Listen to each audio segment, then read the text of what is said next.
Students, আজকে আমরা একাদশ শ্রেণীর ইতিহাস পড়াবো। প্রথম চ্যাপ্টার ইতিহাসের চেতনা, আন্ডারস্ট্যান্ডিং হিস্ট্রি, অধ্যায় 1। এটা বেশ কয়েকটা পর্বে পড়াবো, ঠিক আছে? কারণ চ্যাপ্টারগুলোতে প্রত্যেকটা চ্যাপ্টার খুব বড়, আমরা বেশ কয়েকটা পর্বে ভাগ করে পড়াবো। প্রথমে যারা ইতিহাস নিয়েছো তাদেরকে ধন্যবাদ জানাই, কারণ ইতিহাস এমন একটা সাবজেক্ট, ইতিহাস খুবই জরুরি। তুমি যদি নিজেকে জানতে চাও, তোমার দেশকে জানতে চাও, তোমার সমাজকে জানতে চাও, তোমাকে ইতিহাস পড়তে হবে। ইতিহাস হচ্ছে প্রত্যেকটা সাবজেক্টের জননী বলা যেতে পারে, কারণ ইতিহাস, জ্ঞান, বিজ্ঞান সবই আজকে যেটা বর্তমান সেটাই ভবিষ্যতের ইতিহাস, তাই তো? ইতিহাস শুধু এবার গেল অন্যদিক হচ্ছে ইতিহাস এমনই একটা সাবজেক্ট, তুমি যে কোনো চাকরি বাকরির পরীক্ষা, আমাদের তো সব আলটিমেট গোল হয় চাকরি পাওয়া না, যদি চাকরি বাকরির কোনো পরীক্ষা দাও তখন দেখবে ইতিহাস থেকে প্রচুর প্রশ্ন আসে। অর্থাৎ ইতিহাসের পড়াটা খুব ভালো করে জানতে হবে। শুধু নোট দেখে কতগুলো প্রশ্ন মুখস্থ করে পাশ করা সহজ, কিন্তু ইতিহাসটা ভালো করে না জানলে ভবিষ্যতে কি আবার তখন পড়তে হয়, কারণ চাকরির পরীক্ষায় ইতিহাস থেকে প্রচুর প্রশ্ন আসে, ঠিক আছে? যে কোনো পরীক্ষা, একদম যে কোনো চাকরি পরীক্ষা। দেখো, প্রথম আজকে ইতিহাসের চেতনা, আন্ডারস্ট্যান্ডিং হিস্ট্রি। ইতিহাস জিনিসটা কি? দেখো, ইতিহাস বা হিস্টোরি একটি গ্রিক শব্দ। এর অর্থ হলো অনুসন্ধান, গবেষণা, আবিষ্কার বা সংবাদ। গ্রিকরাই প্রথম ইতিহাসের সংজ্ঞা নিরূপণের চেষ্টা করেন, কারণ গ্রিকরা প্রথম দিকে সভ্য হয়েছিল তো। গ্রিকরা মনে করতেন ইতিহাস হলো মানব জাতির পূর্ব অভিজ্ঞতার নিখুঁত উদাহরণ এবং এর একটি সার্বিক বা বিশ্বজনীন প্রয়োজনীয়তা ও মূল্য আছে, ঠিক আছে? ওরাই প্রথম, যেহেতু ওদের দেশে খুব উন্নতি হয়েছিল, ওরা কিন্তু প্রথমে বুঝেছে যে ইতিহাসের একটা বিশ্বজনীন বা প্রয়োজনীয়তা বা মূল্য আছে। কারণ কি, ইতিহাস থেকে আমরা শিক্ষা নিতে পারি, ইতিহাসের ভুল থেকে আমরা শিক্ষা নিয়ে সেই ভুলগুলো না করে, বা ইতিহাসে যারা ভালো কাজ করেছে তাদের থেকে শিক্ষা নিয়ে আমরা ভালো কাজ করতে পারি, তাই না? বিশিষ্ট ইংরেজ ঐতিহাসিক বিউরি এর মতে ইতিহাস প্রকৃত অর্থে বিজ্ঞান, তার কিছুমাত্র বেশি বা কম নয়। History is science, no less and no more. বিজ্ঞানের মতো ইতিহাসেরও কাজ হলো অনুসন্ধান বা গবেষণা। ইতিহাসও যেমন বিজ্ঞানে কোনো কিছু হুট করে গ্রহণ করবে না, ইতিহাসে সেরকম ইতিহাসও কিছু কিন্তু সহজে গ্রহণ করে না, অনুসন্ধান করে, গবেষণা করে, পর্যবেক্ষণ করে, বিশ্লেষণ করে, ব্যাখ্যা ও সর্বোপরি সত্যানুসন্ধান করে। ইতিহাস কিন্তু সেগুলো করে বিজ্ঞানের মতোই। সুদূর অতীতের বহু তথ্য অনাবিষ্কৃত থেকে যাওয়ায় বিষয়টি ইতিহাসের কাজকে অনেক ক্ষেত্রে পরিশ্রম সাধ্য করলেও একেবারে অসম্ভব করেনি। কিন্তু ইতিহাসকে খুঁজে পাওয়া খুব অসম্ভব হয়ে যায় অনেক সময়, কিন্তু একদম অসম্ভব নয়। ইতিহাস কেমন, সেই পাজেল গেমের মতো, কিছু কিছু জায়গায় এখনো আমাদের জানা নেই, সেইগুলোকে সাজিয়ে তৈরি করার দরকার আছে। এইটা কাজ হচ্ছে ঐতিহাসিকদের। তাই ঐতিহাসিক স্কার বলেছেন ইতিহাস হলো ভাঙা টুকরো দিয়ে জোড়া এক বিশাল ধাঁধা, যার অনেক টুকরো হারিয়ে গেছে। সেই টুকরোগুলো মিসিং লিঙ্ক, সেই মিসিং লিঙ্কগুলোকে সাজিয়ে সাজিয়ে ইতিহাসকে সঠিকভাবে তৈরি করতে হবে। ঐতিহাসিকরা সেসব ধাঁধার সঠিক উত্তর খুঁজে এবং হারিয়ে যাওয়া টুকরোগুলির সন্ধান করে তা ইতিহাসে স্থান দেন। বস্তুত ইতিহাস হলো মানুষের অতীত কার্যাবলীর তথ্য নির্ভর প্রামাণিক ও লিখিত বিবরণ। ইতিহাস হলো এক আলোকবর্তিকা, যা অতীতের অন্ধকারাচ্ছন্ন পথকে আলোকিত করে, মিথ্যা থেকে সত্যকে পৃথক করতে শেখায় এবং মৃত্যু স্তূপের মধ্যে জীবনের অনুসন্ধান করে। মৃত্যু স্তূপের মধ্যে জীবনের অনুসন্ধান, ঠিক আছে? ঐতিহাসিক হেনরি পিরেন বলেন, আমি পুরাতত্ত্ববিদ নই, পুরাতাত্ত্বিক উপাদান খুঁজে বেড়াই না, আমি ঐতিহাসিক, জীবনের সন্ধান করি, জীবনকে ভালোবাসি। ইতিহাস হলো তাই মানুষের কথা, জীবনের কথা। এবার দেখো, প্রাচীন যুগের বিভাজন, প্রাক ইতিহাস, প্রায় ইতিহাস ও ইতিহাস। Division of ancient period, pre history, proto history and history. এটা তিনটে ভাগ আছে। কি কি ভাগ আছে? প্রাক ইতিহাস, প্রায় ইতিহাস ও ইতিহাস। মানব সভ্যতার ইতিহাসে তিন ভাগে ভাগ করা যায়। একটা হচ্ছে প্রাচীন যুগ, মধ্যযুগ ও আধুনিক যুগ। মানব ইতিহাসে প্রাচীন যুগের ব্যক্তি খুবই সুদীর্ঘ, কারণ প্রাচীন যুগ তো প্রাচীনই, খুবই সুদীর্ঘ। এই যুগের প্রথম পর্বে আজ থেকে প্রায় 36 লক্ষ বছর আগে দীর্ঘ বিবর্তনের মধ্যে দিয়ে পৃথিবীতে হোমো স্যাপিয়েন্স বা প্রথম আধুনিক মানুষের উদ্ভব ঘটেছিল বলে ঐতিহাসিকরা অনুমান করেন। দেখো, হোমো স্যাপিয়েন্স এটা বৈজ্ঞানিক কথা, জীবন বিজ্ঞানের পড়া, কিন্তু আমাদের ইতিহাসে আছে। ভারতের মাটিতে অন্তত 5 লক্ষ বছর আগে মানুষের বসবাস ছিল বলে প্রমাণ পাওয়া যায়। সভ্যতার আদি পর্বে এই আধুনিক মানুষ পৃথিবীর সর্বোচ্চ পাথরের হাতিয়ার ব্যবহার করত।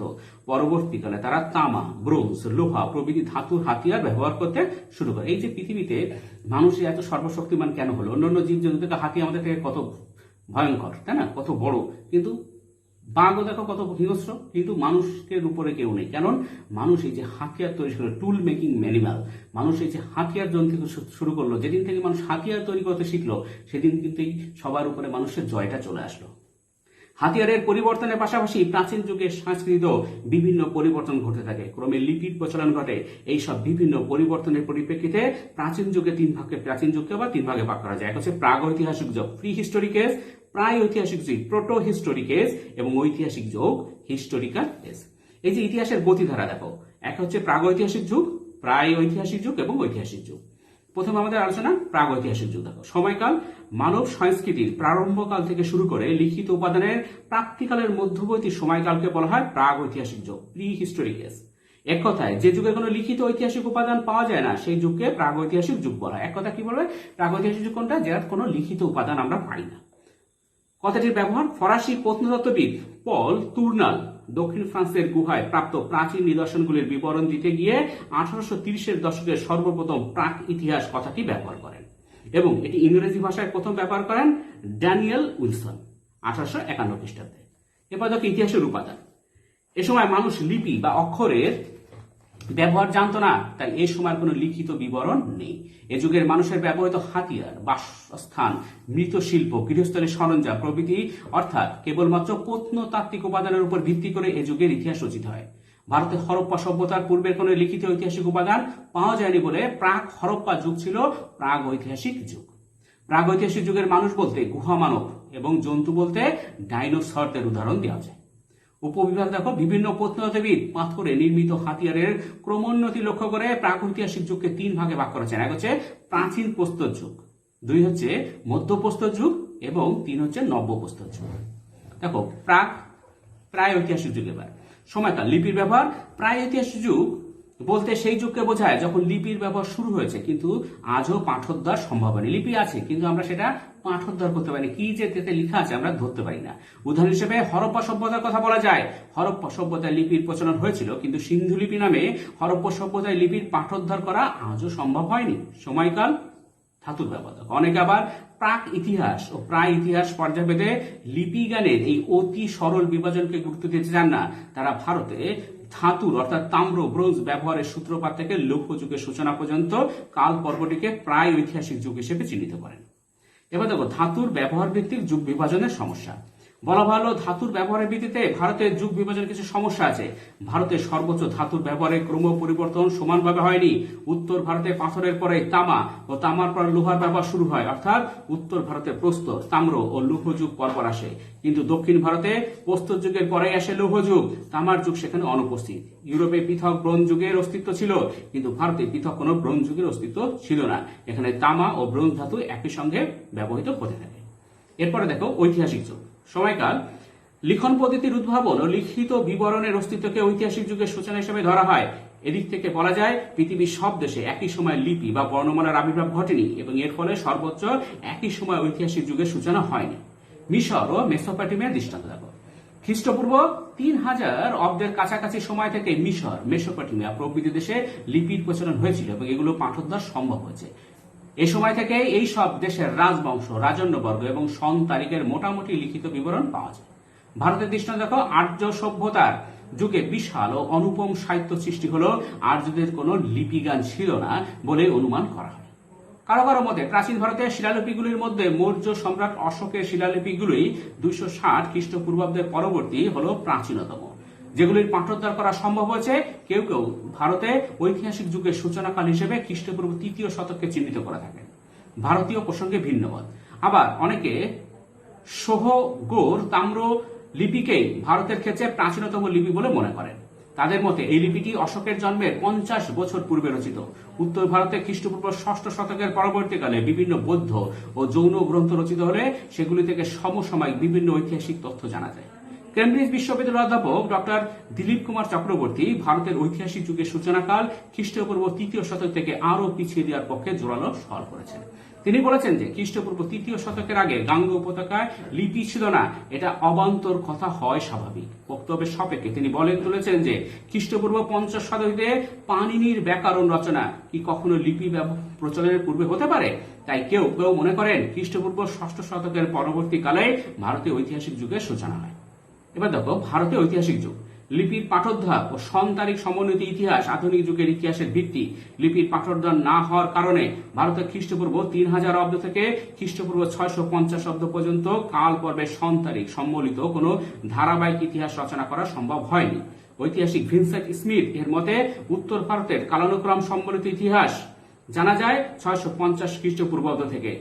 দাক্ষিণাত্যের ক্ষেত্রে আরো পরে। তার মতে সকল দিক বিবেচনা করে ভারতের ঐতিহাসিক যুগের সূচনার সময়টি হলো 326 খ্রিস্টপূর্বাব্দে আলেকজান্ডারের ভারতে আক্রমণের বছর থেকে। এবার দেখো ইতিহাসের আদি উপাদান ও তার প্রকৃতি।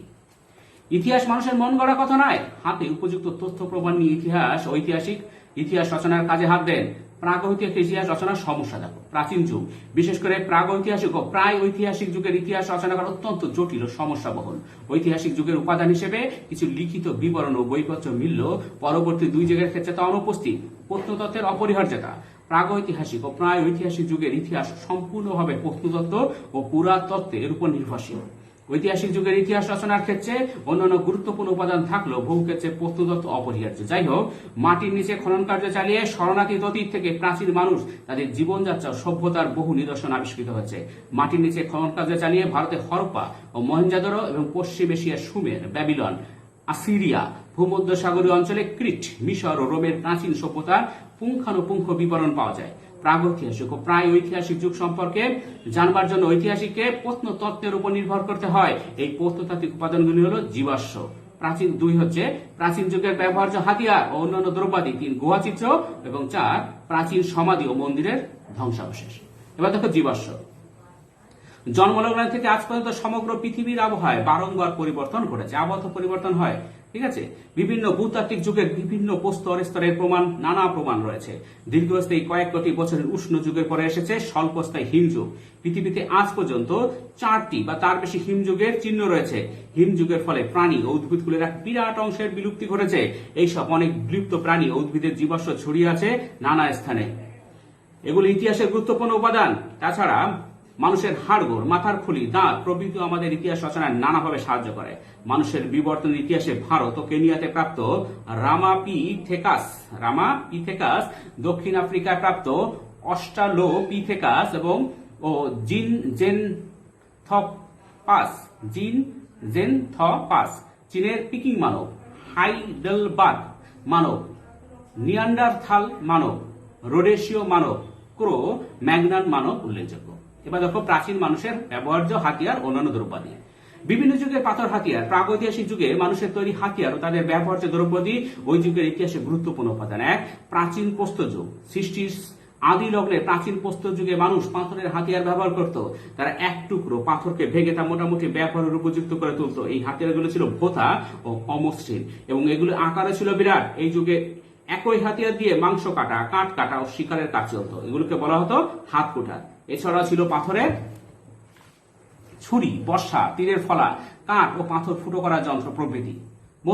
মধ্যপ্রস্তর যুগ দেখো। মধ্যপ্রস্তর যুগে পাথরের হাতিয়ারগুলোতে উন্নতির ছাপ স্পষ্ট। প্রথমে তো একটু ভোঁতা পাথরের হাতিয়ার, এবার সেগুলো আস্তে আস্তে উন্নতি হচ্ছে দেখো।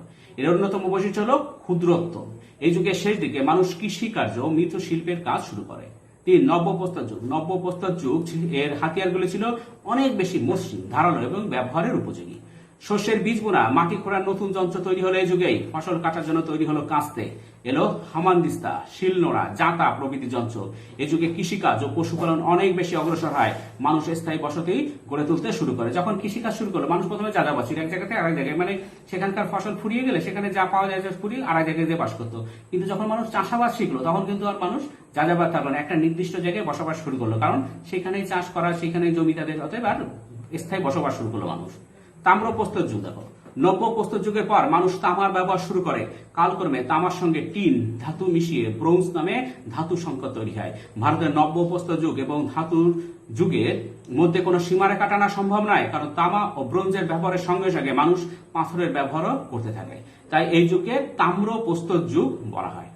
লৌহ যুগ। এরপর আসে লৌহ যুগ, আয়রন এজ। এই যুগের মানুষের ব্যবহার্য হাতিয়ার ও বিভিন্ন দ্রব্যাদি থেকে মানব সভ্যতার অনেক কথাই জানা যায়। এগুলি এই যুগের ইতিহাসের মূল্যবান উপাদান। এরপর দেখো মৃৎশিল্প। নব্যপ্রস্তর যুগে কুমোরের চাকা আবিষ্কৃত হলে মৃৎশিল্পের ক্ষেত্রে বিপ্লব সংঘটিত হয়। নানা রঙের ও নানা আকারের মৃৎপাত্র তৈরি হতে থাকে। অনেক সময় হাড়, কাঠি বা নখ দিয়ে নানা চিহ্ন বা চিত্র অঙ্কন করা হতো। মৃৎপাত্র ছাড়াও এই আমলের বেশ কিছু মাটির মূর্তি, পাথরের বাটি, পুঁতি, লকেট, ঝিনুক জাতীয় জিনিসের মালা প্রভৃতি আবিষ্কৃত হয়েছে। ঐতিহাসিক যুগের পরবর্তী আমলের ইতিহাস রচনার কাজ অতি দ্রুহ এবং সেখানে ইতিহাসের মূল উপাদান হলো প্রত্নতত্ত্ব ভিত্তিক। ঐতিহাসিক যুগের ক্ষেত্রে অন্যান্য উপাদান থাকলেও প্রত্নতাত্ত্বিক উপাদানগুলি এখনো গুরুত্বপূর্ণ। এরপর দেখো গুহাচিত্র। আদিম মানব গুহাতে বাস করত। আদিম গুহার শিল্পকলা। প্রাচীন মানুষের বসবাসের এমন বহু গুহা আবিষ্কৃত হয়েছে যেগুলোতে প্রচুর চিত্র অঙ্কিত আছে, এগুলোর গুহা চিত্র বলা হয়। গুহা গাত্রে রং ও রেখায় গন্ডার, ম্যামথ, পাইথন, হরিণ, ভালুক প্রভৃতি নানা ধরনের পশু শিকারের ছবি ফুটিয়ে তোলা হয়েছে। কোথাও ফুটিয়ে উঠেছে দলবদ্ধ শিকার বা দলবদ্ধ নৃত্য ও আনন্দ উৎসবের ছবি। বলা ভালো এইসব চিত্রাবলীর উদ্দেশ্য কোনো শিল্প চর্চা নয়, ধর্মীয় বা জাদু বিশ্বাসী হলো এর লক্ষ্য। সম্ভবত গুহার গভীরে লক্ষ্যচক্ষুর অন্তরালে কোনো অদৃশ্য শক্তির উদ্দেশ্যে এই চিত্রগুলি অঙ্কিত হয়েছিল। মনে করা হয় আদিম মানুষ বিশ্বাস করতে যে চিত্রে যা ঘটেছে বাস্তবে তাই ঘটবে, অর্থাৎ জঙ্গলের জীবজন্তু শিকারীর হাতিয়ারের আওতায় এসে পড়বে। পশ্চিম ইউরোপের দৃষ্টান্ত। পশ্চিম ইউরোপে বিশেষ করে ফ্রান্স ও স্পেনে এই ধরনের প্রচুর গুহা চিত্র মিলেছে। স্পেনের আল তামিরার গুহা সহ ফ্রান্সের শতাধিক গুহায় প্রায় কয়েক হাজার চিত্র আবিষ্কৃত হয়েছে। এগুলোর ইতিহাসের দিক থেকে গুরুত্বপূর্ণ। এই যে আল তামিরা গুহা কোথায়? স্পেনে। ঠিক আছে, ছোট প্রশ্ন আসে। ভারতের দৃষ্টান্ত। ভারতের মধ্যপ্রদেশে ভীমবেটকা, বিহারের নোয়াদা জেলা, কাশ্মীর প্রভৃতি স্থানে এসব গুহা চিত্র আছে। ভারতে কোথায় আছে? মধ্যপ্রদেশের ভীমবেটকা। গুহা চিত্র কোথায় পাওয়া যায়? মধ্যপ্রদেশের ভীমবেটকা। এবার দেখো প্রাচীন সমাধি এবং প্রাচীন ধর্মস্থানের ধ্বংসাবশেষ। প্রাগৈতিহাসিক যুগের প্রচুর সমাধিক্ষেত্র, ঘর বাড়ি, অট্টালিকা ও ধর্মস্থানের ধ্বংসাবশেষ আবিষ্কৃত হয়েছে। সমাধিক্ষেত্রে দেখো বিভিন্ন সমাধিক্ষেত্রে প্রাপ্ত মৃতদেহ, কঙ্কাল ও সঙ্গে প্রাপ্ত দ্রব্য সামগ্রী প্রাচীন যুগের জীবনযাত্রার নানা কথা প্রকাশ করে। পৃথিবীর প্রায় সর্বোচ্চ এই ধরনের প্রচুর সমাধিক্ষেত্র আবিষ্কৃত হয়েছে। অনেক সমাধিক্ষেত্রে একই সঙ্গে একজন পুরুষ, একজন নারী বা একই সঙ্গে বহু নারী ও পুরুষের দেহ মিলেছে। অনেক সময় মৃতদেহগুলিকে লাল রঙের প্রলেপ দেওয়া হতো। পিরামিড দেখো। এ সময় মানুষ বিশ্বাস করতে যে মৃত্যুতে জীবনের শেষ নয়, মৃত্যুর পরেও জীবন আছে। এই ধরনের বশবর্তী প্রত্যেকটি মৃতদেহের পাশে তার প্রয়োজনীয় জিনিসপত্র, হাতিয়ার, অলংকার, খাদ্য পানীয়, এমনকি তার প্রিয় পশুকেও রেখে দেওয়া হতো। এ সম্পর্কে মিশরের পিরামিডগুলির কথা বলা যেতে পারে। পিরামিড হল মিশরের রাজাদের সমাধি। রাজধানী কায়রোর কাছে নীল নদের অদূরে এ ধরনের প্রায় 40টি পিরামিড মিলেছে। এগুলি মিশরের রাজা বা সম্রাটদের সমাধিক্ষেত্র। সেখানে মৃত রাজার মরদেহ মমি করে রেখে দেওয়া হতো। এগুলি ইতিহাসের গুরুত্বপূর্ণ উপাদান। এবার দেখো ধর্মস্থান। সমাধি ও পিরামিড ছাড়াও পৃথিবীর বিভিন্ন অংশে প্রাপ্ত ঘরবাড়ি ও ধর্মস্থানের ধ্বংসাবশেষ ইতিহাসের গুরুত্বপূর্ণ উপাদান। প্রাচীন সুমেরে প্রত্যেক নগরে একজন করে নগর দেবতা ছিলেন এবং প্রত্যেক নগরে একটি করে বিশাল মন্দির ছিল। এগুলির নাম জিগুরাত। প্রত্যেকটি জিগুরাত ছিল যেন এক একটি দুর্গ। শস্যের গোলা থেকে অস্ত্রাগার, ধান ভান্ডার সবই এখানে ছিল। ইতিহাসের উপাদান হিসেবে এগুলির গুরুত্ব অনস্বীকার্য। এরপরে দেখো লিখিত উপাদানের নানা রূপ। পৃথিবী প্রায় সর্বোচ্চ ইতিহাসের উপাদান ছড়িয়ে আছে। প্রাচীন মানুষের জীবাশ্ম, গুহাচিত্র এগুলি যেমন ইতিহাসের উপাদান, তেমনি লিপি, মুদ্রা, ধর্মগ্রন্থ, সাহিত্য গ্রন্থ, বৈদেশিক বিবরণ ও সরকারি দলিলপত্র এগুলো ঐতিহাসিকদের কাছে যথেষ্ট গুরুত্বপূর্ণ। এগুলোকে ইতিহাসের লিখিত রূপ বলা হয়। লিপি বা তার গুরুত্ব দেখো। আদিম যুগে মানুষ বিভিন্ন মন্দির গাত্র, পাথরের টুকরো প্রভৃতির ওপর ছবি এঁকে মনের ভাব প্রকাশ করত। দীর্ঘ বিবর্তনের পর অবশেষে এই ছবি থেকে লিপির আবির্ভাব ঘটল। লিপির আবিষ্কার ও ব্যবহার মানব সভ্যতার কাছে যুগান্তকারী ঘটনা। প্রাচীন লিপি ইতিহাসে গুরুত্বপূর্ণ উপাদান। প্রাচীনকালে বিভিন্ন উপাদানের উপর লিপি খোদাই করা হতো। সেই অনুযায়ী এদের নামও দেওয়া হতো, যেমন শিলালিপি, স্তম্ভলিপি, গুহালিপি, তাম্রলিপি প্রভৃতি। লিপিকর্ণ বিদ্যাকে এপিগ্রাফি এবং লিপির বিষয়বস্তু অধ্যয়নকে প্যালিওগ্রাফি বলা হয়। তোমাদের প্রশ্ন আসবে এপিগ্রাফি কি? লিপি উৎকীর্ণ বিদ্যাকে বলা হয় এপিগ্রাফি, আর বিষয়বস্তু অধ্যয়নকে বলা হয় প্যালিওগ্রাফি। সুমেরীয় লিপি দেখো।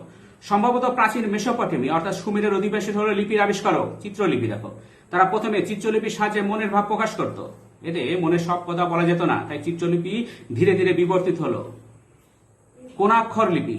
সুমেরে মিশরের প্যাপিরাস কিংবা পাথর মেলে না, তাই কাদা মাটির চাকতি বা পাটা তৈরি করে সুচলো নলখাগড়া বা নরুন দিয়ে টিপে টিপে সুমেরীরা লিখত। তারপর তা পুরানো হতো। এর ফলে সুমেরের 5000 বছরের প্রাচীন নিদর্শনও এখনো রয়ে গেছে। এই কোণাক্ষর লিপি বা কিউনিফর্ম লিপি প্রথমে ডান দিক থেকে বাঁ দিকে লেখা হতো। মনে রাখতে দেখো, প্রথমে ডান দিক থেকে বাঁ দিকে লেখা হতো। আমরা কিন্তু বাঁ দিক থেকে ডান দিকে যাই, কিন্তু এখানে কি লেখা হতো? প্রথমে ডান দিক, তারপরে ডান দিক থেকে বাঁ দিকে যাওয়া হতো। পরে ধীরে ধীরে বাঁ দিক থেকে ডান দিকে লেখার পদ্ধতি আবিষ্কৃত হয়। প্রাচীন সুমেরে এই ধরনের কাদা পাটার অসংখ্য লিপি আবিষ্কৃত হয়েছে। আক্কাদেও ঠিক এ ধরনের লিপি আবিষ্কৃত হয়েছে এবং এই দুই ধরনের লিপির মধ্যে যে যথেষ্ট সাদৃশ্য ছিল তাতে সন্দেহ নেই। এবার জেনে নাও ব্যাবিলন হামুরাবির আইন সংহিতা। হামুরাবি প্রাচীন মেসোপটেমিয়ার ক্ষুদ্র গ্রাম বাবুলি বা ব্যাবিলনকে কেন্দ্র করে ব্যাবিলন রাজ্য গড়ে ওঠে। ধীরে ধীরে তা সাম্রাজ্য পরিণত। এই সাম্রাজ্যের অন্যতম শ্রেষ্ঠ রাজা হামুরাবি খ্রিস্টপূর্ব 1792 থেকে 1750 এর রাজত্বকালে মেসোপটেমিয়ার ইতিহাসে স্বর্ণযুগ। আইন সংহিতা একটি আটকানো পাথরের উপর কোণাক্ষর বা কিউনিফর্ম লিপিতে লেখা হামুরাবির আইন সংহিতা পৃথিবীর প্রথম লিখিত আইন সংহিতা। মনে রাখতে হবে যে পৃথিবীর প্রথম লিখিত আইন সংহিতাটা কি? হামুরাবির আইন সংহিতা। হামুরাবি হলেন পৃথিবীর প্রথম লিখিত আইন রচয়িতা। 282টি সূত্রাকারে লেখা এই আইন সংহিতা থেকে ব্যাবিলনের সমাজ, রাষ্ট্রনীতি ও অর্থনৈতিক জীবনের বহু গুরুত্বপূর্ণ কথা জানা যায়। এবার দেখো মিশরের লিপি। প্রাচীন চিত্রলিপি। মিশরের লিপির প্রচলন হয় সুমেরের কিছু পরে, অর্থাৎ অল্প দিনের মধ্যে মিশরের লিপি সুমেরের চেয়ে উন্নততর হয়ে ওঠে। পণ্ডিতরা মনে করেন যে চিত্রলিপি এবং মিশরীয় লিপির উদ্ভব হয়েছে, চিত্রলিপি থেকে মিশরীয় লিপির উদ্ভব হয়েছে। প্রথমে মিশরীয়রা পাথরের উপর ছবি এঁকে মনের ভাব প্রকাশ করত। ছবি এঁকে মনের সব কথা প্রকাশ করা যেত না। হায়ারোগ্লিফিক লিপি দেখো, চিত্রলিপি বিবর্তিত হয়ে হলো হায়ারোগ্লিফিক লিপি। মিশরীয় এর নামকরণ করেছিল দেবলিপি। মন্দির গাত্রে, কবরস্থানে, রাজকীয় বা ধর্মীয় ব্যাপারে এই লিপি ব্যবহৃত হতো। এই লিপি খুব জটিল হয়, ব্যবসা বাণিজ্য দেনাপানের কাজে খুব অসুবিধা হতো। হাইরেটিক লিপি, এর ফলে এক নতুন লিপি আবিষ্কৃত হল, এর নাম হাইরেটিক লিপি। এই লিপিও বেশ জটিল। এর উদ্ভাবক ও ব্যবহারকারী ছিলেন মিশরের পুরোহিতরা। এরপরে দেখো ডিমোটিক লিপি। এরপরে উৎপত্তি হলো ডিমোটিক লিপি। এটি ছিল প্রকৃত জনসাধারণের লিপি। জনসাধারণের লিপি কি ছিল? ডিমোটিক লিপি। প্রাচীন মিশরীরা প্যাপিরাস বা সর জাতীয় গাছের ছালে লিখবার পদ্ধতি আবিষ্কার করে। প্যাপিরাস থেকে এসেছে পেপার শব্দটি। আমাদের দেশেও পাতা বা পত্রের উপর লেখা হতো বলে আমরা বলি কাগজপত্র বা বইয়ের পাতা। ভারতীয় লিপি দেখো, সিন্ধু লিপি। পশ্চিম ভারতের সিন্ধু উপত্যকায় প্রাচীন সভ্যতার ইতিহাস আবিষ্কৃত হয়েছে, সেখানে লিপির প্রচলন ছিল। এগুলো সিন্ধু লিপি নামে পরিচিত। মহেঞ্জোদারো, হরপ্পা সহ অন্যান্য প্রত্নক্ষেত্রে তেমন প্রচুর শিল আবিষ্কৃত হয়েছে। এগুলির উপর নানা চিহ্ন বিদ্যমান। Father Heras, Gait Smith, Langdon, Hunter, Swami Shankarananda প্রমুখ দেশি বিদেশি বহু পণ্ডিত সেগুলি পাঠোদ্ধারের চেষ্টা করেছেন। এগুলির পাঠোদ্ধার এখনো সম্ভব হয়নি। তার সম্ভব হলে সুমের, ব্যাবিলন, মিশর প্রভৃতির মতো ভারতীয় সভ্যতার প্রাচীনতম লিখিত বিবরণ আমাদের কাছে স্পষ্ট হয়ে উঠত। একথা অবশ্য প্রমাণিত যে সিন্ধু লিপি বা চিত্রলিপি থেকে উদ্ভূত এই লিপি চিত্রলিপির স্তর অতিক্রম করেছিল, কিন্তু ধ্বনিযুক্ত আক্ষরিক লিপিতে রূপান্তরিত হতে পারেনি। সোহগর তাম্রলিপি দেখো, ভারতে ক্ষেত্রে সোহগর তাম্রলিপি কেই প্রাচীনতম লিপি বলা হয়। এই লিপি সম্রাট অশোকের জন্মের 50 বছর পূর্বে রচিত। সম্রাট অশোকের লিপিগুলি ভারতের ইতিহাসের মূল্যবান সম্পদ। বলা যায় যে এই লিপিগুলির সংখ্যা যেমন প্রচুর, তেমনি তার বিষয়বস্তু বৈচিত্র্যময়। এই লিপিগুলির আবিষ্কার ভারত ইতিহাসের অনেক অজানা দিক উন্মোচন করেছে। অন্যান্য লিপি দেখো, এছাড়া পারস্যের বাহিস্তান লিপি, আশিরিয়ার চিত্রলিপি, এশিয়া মাইনরের বোঘাসকই ও নক্স ই রুস্তম লিপি প্রভৃতিও প্রাচীন যুগের ইতিহাস রচনার উল্লেখযোগ্য উপাদান। এবার দেখো লিপির গুরুত্ব কি।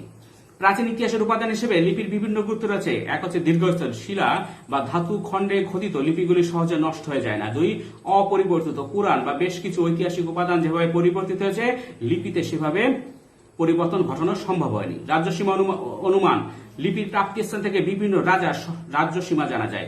সময়কাল অনুমান, লিপির বর্ণমালা থেকে সে যুগের সময়কাল অনুমান করা যায়। বিশ্বাসযোগ্যতা যাচাই, লিপির তথ্যের সঙ্গে তুলনা করে অন্যান্য ঐতিহাসিক উপাদান তথ্যের বিশ্বাসযোগ্যতা বিচার করা যায়।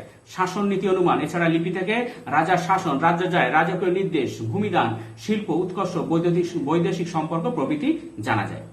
এবার দেখো মুদ্রা ও তার গুরুত্ব। মুদ্রার পঠন পাঠন বিদ্যাকে নিউমিসমেটিক্স বলা হয়। প্রাচীন ইতিহাসের উপাদান হিসেবে মুদ্রার গুরুত্ব অনস্বীকার্য। 1, রাজবংশ পরিচয়, মুদ্রা থেকে রাজা বা রাজবংশের নাম, বংশ পরিচয়, রাজত্বকাল প্রভৃতি জানা যায়। সিংহাসন আরোহণ কাল, মানে সিংহাসন কোন সময় আরোহণ করছে আর কি। মুদ্রায় উল্লেখিত সন তারিখ থেকে রাজার সিংহাসনারোহণ কাল বা কখন সিংহাসনে বসে সেটা জানা যায় এবং অন্যান্য স্মরণীয় ঘটনা সম্পর্কে জানা যায়। ধর্মবিশ্বাস, মুদ্রার দেবমূর্তি থেকে সে যুগের রাজকীয় ধর্মবিশ্বাসের পরিচয় পাওয়া যায়। অর্থনৈতিক অবস্থা, মুদ্রায় ব্যবহৃত ধাতুর মান থেকে সে যুগের অর্থনৈতিক অবস্থার পরিচয় পাওয়া যায়। রাজ্যসীমা, মুদ্রার প্রাপ্তিস্থান থেকে রাজার রাজ্যসীমার আভাস পাওয়া যায়। শিল্পকলা ও ভাষা, সমকালীন শিল্পকলা, ভাষা ও লিপি সম্পর্কে মুদ্রা থেকে জানা যায়। রুচি ও সম্পর্ক, রাজার ব্যক্তিগত রুচি, বিদেশের সঙ্গে তার সম্পর্ক প্রভৃতি মুদ্রা থেকে জানা সম্ভব হয়। প্রাচীন ভারতের মুদ্রা দেখো, ব্যাকটেরীয় গ্রিক মুদ্রা। প্রাচীন ভারতে পাঞ্জাব ও উত্তর পশ্চিম সীমান্ত অঞ্চলে ব্যাকটেরীয় গ্রিক রাজাদের আধিপত্য প্রতিষ্ঠিত হয়। তাদের মুদ্রাগুলি থেকে এই অঞ্চলের পূর্ণ রাজনৈতিক ইতিহাস জানা যায়।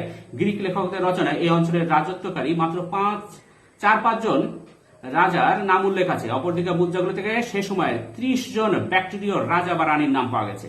শক ও কুষাণদের মুদ্রা, শক, কুষাণ, পার্থিয়ান রাজাদের ইতিহাস রচনার মুদ্রাই একমাত্র অবলম্বন। মুদ্রা ছাড়া এইসব বিদেশি রাজবংশের ইতিহাস রচনা একেবারেই সম্ভব হতো না। অন্যান্য মুদ্রা দেখো, মল্ল, যৌধেয়, পাঞ্চাল প্রভৃতি রাজবংশের ইতিহাস রচনার মুদ্রায় একমাত্র অবলম্বন।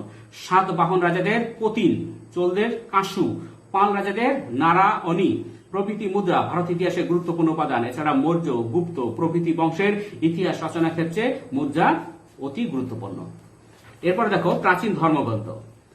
ধর্ম মানব জীবনের অবিচ্ছেদ্য অঙ্গ। এ কারণে ধর্মীয় সাহিত্য থেকে ইতিহাসের অনেক তথ্যাদি পাওয়া যায়।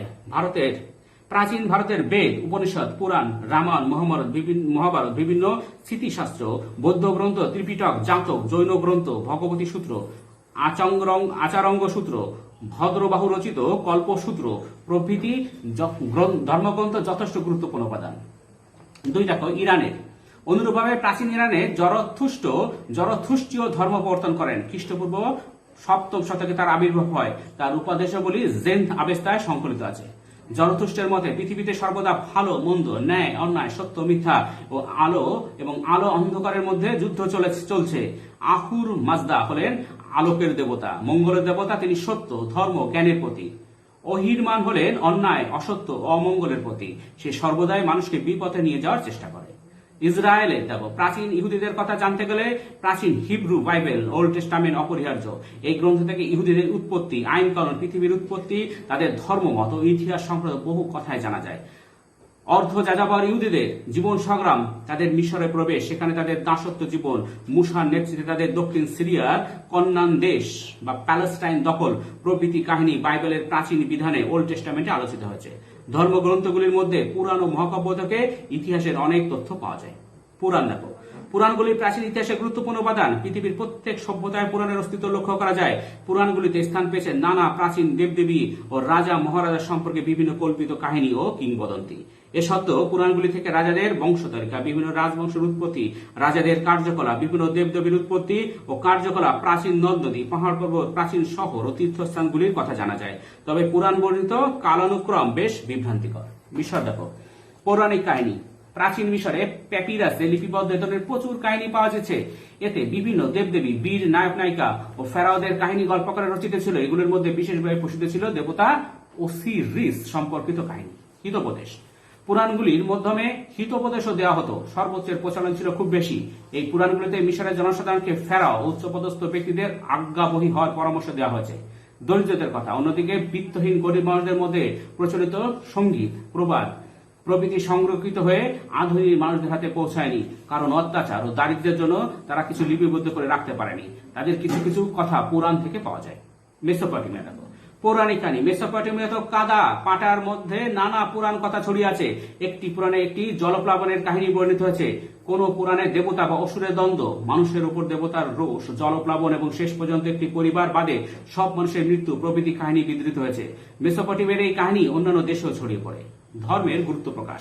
প্রমাণিত হয় যে প্রকৃতির সামনে মানুষ বড় অসহায়। এর ফলে দেবদেবীর প্রতি ভক্তি সুদৃঢ় হয়। এর সুযোগ নিয়ে পুরোহিতরা প্রচার করতে থাকে যে দেবতার নির্দেশ অমান্য করলে পৃথিবীতে প্রাকৃতিক দুর্যোগ, অন্যান্য বিপর্যয় নেমে আসবে। মানে এইভাবে ব্রাহ্মণতার প্রভাব ঘটে আর কি। যারা অসহায় মানুষদের পুরোহিততন্ত্রের আর কি শুরু হয় এভাবে। গ্রিস। পৌরাণিক কাহিনী। প্রাচীন গ্রিসের ইতিহাস জানতেও পুরাণ বিশেষ গুরুত্বপূর্ণ ভূমিকা পালন করে। পুরাণের বহু চরিত্র তাদের কীর্তিকলাপ কল্পিত হলেও সেখানে প্রকৃতির বিরুদ্ধে গ্রিকদের সংগ্রাম, তাদের দৈনন্দিন জীবনধারা, শ্রমের হাতিয়ার, সামাজিক রীতিনীতি, বিদেশ যাত্রা, ধর্মবিশ্বাস ও দেবদেবী সম্পর্কে নানা কথা জানা যায়। গ্রিকদের পছন্দ। গ্রিকরা হেরাক্লেস, আর্গোনৌতেসদের কাহিনী ও দাইদালাস ও ইকারাসের কাহিনী খুব পছন্দ করত। চীন দেখো, তথ্যের স্বল্পতা। প্রাচীন চীনে প্রত্নতাত্ত্বিক আবিষ্কার হয়েছে খুব সামান্য। এর ফলে প্রাচীন চীনের সমাজ ও রাষ্ট্র ব্যবস্থায় প্রায় কিছুই জানা যায় না। এই অভাব পূরণ করেছে চীনের প্রাচীন উপাখ্যানগুলিতে বর্ণিত ঘটনাগুলি প্রমাণিত সত্য নয়, তবু এগুলির মধ্যে থেকে চীনের মোটামুটি একটি ধারাবাহিক ইতিহাস পাওয়া যায়। পৌরাণিক কাহিনী। চীনের পৌরাণিক কাহিনী অনুসারে স্বর্গ মর্তের সৃষ্টিকর্তা পানকু হলেন পৃথিবীর প্রথম মানুষ। সম্রাট সুইজেন হলেন আগুনের আবিষ্কারক। সম্রাট ফুসি হলেন চীনের প্রথম শিকার ও পশুপালনের প্রবর্তক। চাষবাসের প্রবর্তক হলেন সেন নু। খাল কেটে বাঁধ দিয়ে হুয়াংহো নদীর প্রবল বন্যা থেকে দেশকে রক্ষা করেছিলেন সম্রাট ইউ। চাষবাসের জন্য সুপরিকল্পিত সেচ ব্যবস্থা সূত্রপাত করেছিলেন তিনি, ইউ আর কি। ভারত। বিভিন্ন পুরাণে। ভারতে পুরাণের সংখ্যা 18টি। এগুলোর মধ্যে বিষ্ণু পুরাণ, বায়ু পুরাণ, মৎস্য পুরাণ, ব্রহ্ম পুরাণ ও ভবিষ্য পুরাণ বিশেষ উল্লেখযোগ্য। তথ্য। এইসব পুরাণ থেকে ভারতের প্রাকৃতিক পরিবেশ ও রাজনৈতিক কর্মকাণ্ডের অনেক তথ্যই পাওয়া যায়। রাজবংশের বিবরণ, রাজবংশগুলির বর্ণনা, ভারতের রাজনৈতিক ইতিহাস রচনায় পুরাণের গুরুত্ব অসীম। হর্ষঙ্ক, শিশুনাগ, মৌর্য, শুঙ্গ, কান্ন, সাতবাহন, গুপ্ত প্রভৃতি রাজবংশগুলি সম্পর্কে পুরাণ যথেষ্ট তথ্যাদি সরবরাহ করে। পুরাণ থেকে শক, যবন, আভির, হুন প্রভৃতি বৈদেশিক জাতি সম্পর্কে নানা মূল্যবান তথ্য পাওয়া যায়। সমাজ ও ধর্ম, পুরাণে ঈশ্বর তত্ত্ব, মূর্তি পূজা, সমাজ, স্থাপত্য, সঙ্গীত, জ্যোতিষ, নদ নদী, পাহাড় পর্বত, তীর্থস্থান প্রভৃতি বহু বিষয়ের উপর আলোচনা আছে। সাবধানতা অবলম্বন, তবে আমাদের মনে রাখতে হবে যে পুরাণ মূলত ধর্মগ্রন্থ। পুরাণ থেকে সাবধানে ঐতিহাসিক তথ্য সংগ্রহ করা উচিত, কেননা পুরাণ ইতিহাস নয়, ইতিহাসের উপাদান। মহাকাব্য দেখো, ইতিহাসের উপাদান হিসেবে মহাকাব্যের ভূমিকা গুরুত্বপূর্ণ। প্রাচীন সুমের, গ্রিস, ভারত প্রভৃতি দেশের মহাকাব্যগুলি ইতিহাসের মূল্যবান উপাদান। সুমের পোড়ামাটির টালিতে লিখিত গিলগামেশ মহাকাব্যে একটি জলপ্লাবনের কাহিনীতে বর্ণিত হয়েছে। গিলগামেশ নামে নায়কের নামানুসারে এর নাম গিলগামেশ। এই উপাখ্যানটি সুমেরীয় ভাষায় লিখিত। ইহুদিদের বাইবেলও এই কাহিনীর উল্লেখ আছে। ভারতীয় সাহিত্য শতপথ ব্রাহ্মণেও এর উল্লেখ আছে। গ্রিস দেখো, বিশ্ব সাহিত্যের অনন্য সৃষ্টি মহাকবি হোমার রচিত ইলিয়ড ও ওডিসি মহাকাব্য দুটিতে গ্রিকদের সঙ্গে ট্রয় নগরের যুদ্ধের কাহিনী বিবৃত হয়েছে। এই মহাকাব্য দুটি থেকে প্রাচীন সমাজ, গ্রিসের সমাজ ও রাষ্ট্র জীবনের নিখুঁত চিত্র পাওয়া যায়। ইলিয়ড ও ওডিসিতে যদিও নানা কল্পকাহিনী অতিরঞ্জন স্থান পেয়েছে, তা সত্ত্বেও এই মহাকাব্য দুটির গুরুত্ব অস্বীকার করা যায় না। ভারত দেখো, প্রাচীন ভারতের দুটি মহাকাব্য রামায়ণ ও মহাভারত থেকে প্রাচীন ভারতীয় রাজবংশগুলির কীর্তিকলাপ, আর্য অনার্য সংঘর্ষ, দাক্ষিণাত্যে আর্য সংস্কৃতির বিস্তার এবং এই যুগের সামাজিক, রাজনৈতিক ও অর্থনৈতিক জীবন, বিভিন্ন সামাজিক প্রথা, বর্ণ ব্যবস্থা, সমাজের নারী ও সূর্যের স্থান প্রভৃতি বিষয়ের পরিচয় পাওয়া যায়। মহাকাব্যে বর্ণিত ঘটনাবলী অতিরঞ্জন দোষে দুষ্ট হলেও সমকালীন যুগের প্রতিচ্ছবি হিসেবে এদের গুরুত্বকে অস্বীকার করা যায় না। এরপর দেখো সাহিত্য গ্রন্থ, জীবনচরিত ও নাটক। প্রাচীন ভারতবর্ষ তার অমূল্য সাহিত্যের জন্য বিখ্যাত। এই যুগের বাণভট্ট রচিত হর্ষচরিত, বিলহন রচিত বিক্রমাঙ্ক দেবচরিত, সন্ধ্যাকর নন্দীর রামচরিত, বাক্পতিরাজ লিখিত গৌড়বাহ, চাঁদ বরদৈ রচিত পৃথ্বীরাজ চরিত প্রভৃতি জীবনচরিত এবং মহাকবি কালিদাস রচিত রঘুবংশম, মালবিকা মিত্রম, অভিজ্ঞান শকুন্তলম প্রভৃতি নাটক থেকে প্রাচীন ভারতীয় ইতিহাসের নানা তথ্যাদি পাওয়া যায়। আঞ্চলিক ইতিহাস দেখো, প্রাচীন ভারতের কাশ্মীর, গুজরাট, সিন্ধু, নেপাল প্রভৃতি স্থানের কিছু আঞ্চলিক ইতিহাসও আবিষ্কৃত হয়েছে। রাজতরঙ্গিনী, এই ইতিহাসগুলির মধ্যে কলহন রচিত কাশ্মীরের ইতিহাস রাজতরঙ্গিনী সবিশেষ উল্লেখের দাবি রাখে। যে রাজতরঙ্গিনী লেখককে কলহন আর কি, এটা খুব পরীক্ষা আসে। এই গ্রন্থে খ্রিস্টীয় 7ম থেকে দ্বাদশ শতক পর্যন্ত কাশ্মীরের ধারাবাহিক ও প্রামাণিক ইতিহাসে বিবৃত হয়েছে। এটি কিছু ত্রুটি সত্ত্বেও প্রাচীন ভারতের এটি একমাত্র গ্রন্থ যাকে প্রকৃত অর্থে ইতিহাস গ্রন্থ বলে আখ্যায়িত করা যায়। কাশ্মীরের অন্যান্য ইতিহাস কলহনের আদর্শ অনুপ্রাণিত পরবর্তীকালে জোনরাজ, শ্রীধর, প্রাজ্যভট্ট প্রমুখ কাশ্মীরের ইতিহাস রচনা করেন। গুজরাটের ইতিহাস জানা যায় সোমেশ্বর রচিত রাসমালা এবং কীর্তি কৌমুদী, অরিসিংহের সুকৃতি সংকীর্তন, মেরুতঙ্গের প্রবন্ধ, চিন্তামণি প্রভৃতি গ্রন্থ থাকে। এরপর দেখো বৈদেশিক বিবরণ।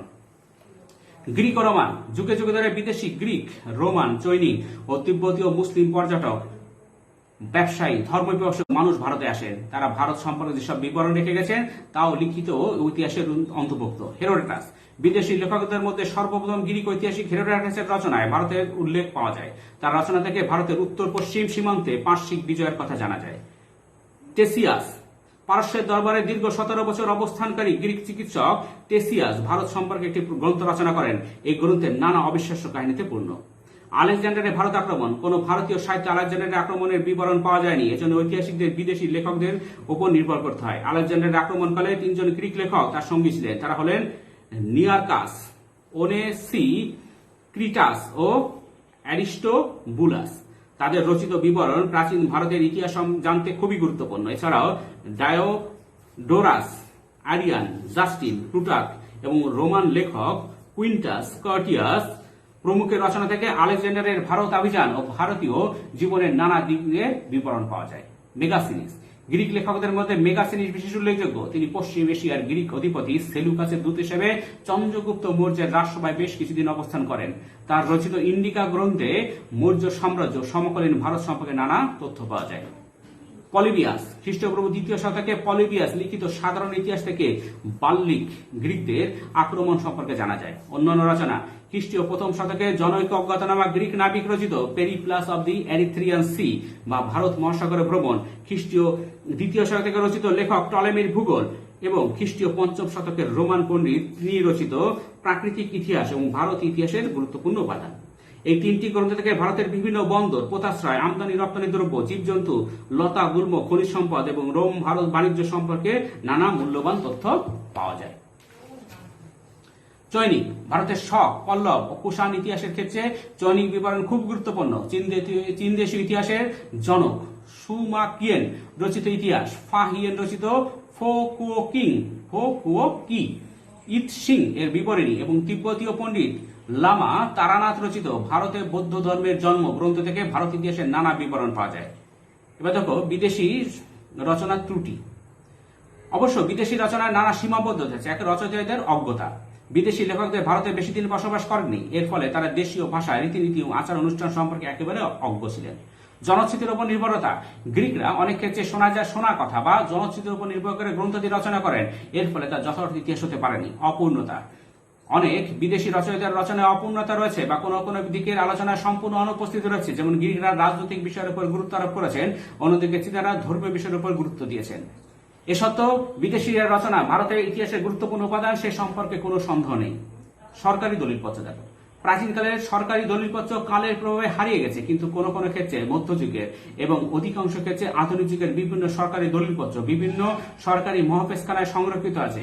এগুলি ইতিহাসের মূল্যবান উপাদান। ইউরোপের বিভিন্ন দেশে সরকারি দলিলপত্র বিভিন্ন স্থানে সংরক্ষিত আছেন। ভারতে মোগল আমলের বিভিন্ন সরকারি আদেশ, যেটাকে বলা হতো ফরমান, রাজস্ব বিষয়ক তথ্য, দস্তর উল আমল ও সরকারি সংবাদ লেখকদের প্রতিবেদন, সরকারি চিঠিপত্র প্রভৃতি সমকালীন ইতিহাস রচনার ক্ষেত্রে গুরুত্বপূর্ণ।